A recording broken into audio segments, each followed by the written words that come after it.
चलिए जानते हैं देश और दुनिया की सिलेक्टेड काम की और महत्वपूर्ण 25 बड़ी खबरों को सिर्फ 5 मिनट में। पर अभी तक आपने इस वीडियो को लाइक नहीं किया है तो लाइक कर दीजिए।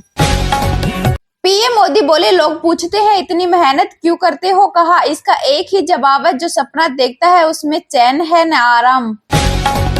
दिल्ली में प्रदूषण पर सियासत, बीजेपी आपने एक दूसरे पर फोड़ा ठीकरा, सीएम आतिशी बोली भाजपा शासित राज्य जिम्मेदार।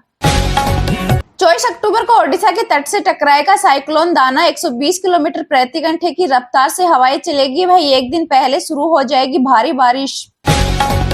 रूस, भारत और चीन की तिकड़ी अभी भी अस्तित्व में, ब्रिक्स सम्मेलन से पहले बोले रूसी विदेश मंत्री। सिल्क एक्सपो 2024 में सीएम योगी बोले, यूपी की प्रगति संतोषजनक पर संभावनाओं को देखते हुए ये पर्याप्त नहीं। अब इंडिगो, विस्तारा व एआई की 30 फ्लाइटों में बम की धमकियां, 8 दिन में 120 से ज्यादा विमानों को धमकियां। वहीं सरकार बोली सख्त कानून लाएंगे। भारत वर्दी के नए अवसरों का लाभ उठाने की अच्छी स्थिति में, वित्त मंत्री ने अमेरिका में किया दावा। हरियाणा में भाजपा को जीत दिलाने के बाद महाराष्ट्र में सक्रिय हुआ आरएसएस, जमीन पर उतरी टोलियां। दुनिया में मची उथल पुथल के बीच भारत उम्मीद की किरण बना, बोले पीएम मोदी। दिल्ली पोल्यूशन मामले की सुप्रीम कोर्ट में सुनवाई, सरकार ने 10,000 फैक्ट्रियां बंद करने को कहा, कोर्ट बोला आपका काम कागजों में। बहराइच हिंसा, सुप्रीम कोर्ट ने बुलडोजर एक्शन पर चेताया, कहा यूपी सरकार हमारे आदेश के उल्लंघन का जोखिम उठाना चाहती है तो उसकी मर्जी। अखिलेश यादव ने महिला सुरक्षा को लेकर यूपी सरकार को घेरा, बोले प्रदेश में महिलाएं सुरक्षित नहीं है। सदस्यता अभियान के तहत भाजपा के सक्रिय सदस्य बने लालकृष्ण आडवाणी। भाजपा की केजरीवाल को चेतावनी, कहा 10 बार माफी मांग चुके, अब जुबान पर लगाम रखे। कॉमनवेल्थ गेम में भारत को झटका, हॉकी, कुश्ती, बैडमिंटन, शूटिंग सहित 9 खेल बार। इसमें भारत ने 149 गोल्ड समेत 286 मेडल जीते।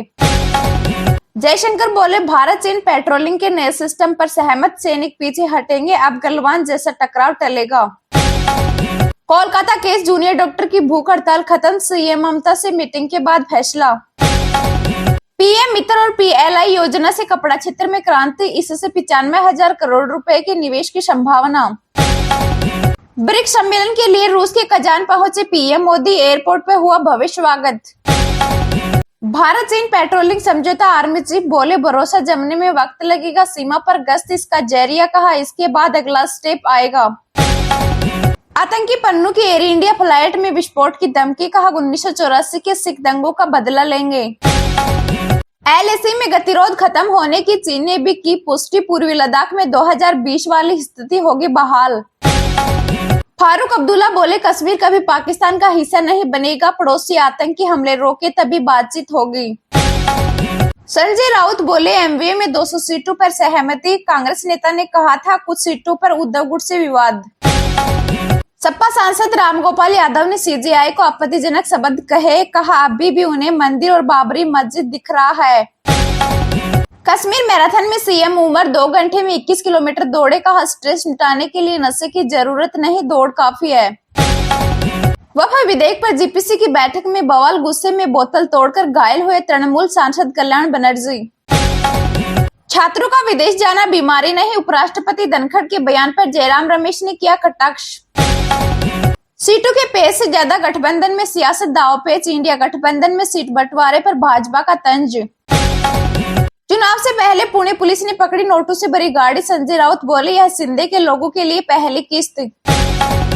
देश के कई सीआरपीएफ स्कूलों को मिली बम की धमकियां, स्कूल प्रबंधन को मिले ईमेल से मचा हड़कंप। झारखंड में समय से पहले चुनाव, भाजपा की सुनियोजित साजिश, झामुमो नेता कल्पना सोरेन का आरोप। तस्लीमा नसरीन ने गृह मंत्री शाह से मदद मांगी, कहा भारतीय रेजिडेंस परमिट एक्सपायर होने से परेशान हूं।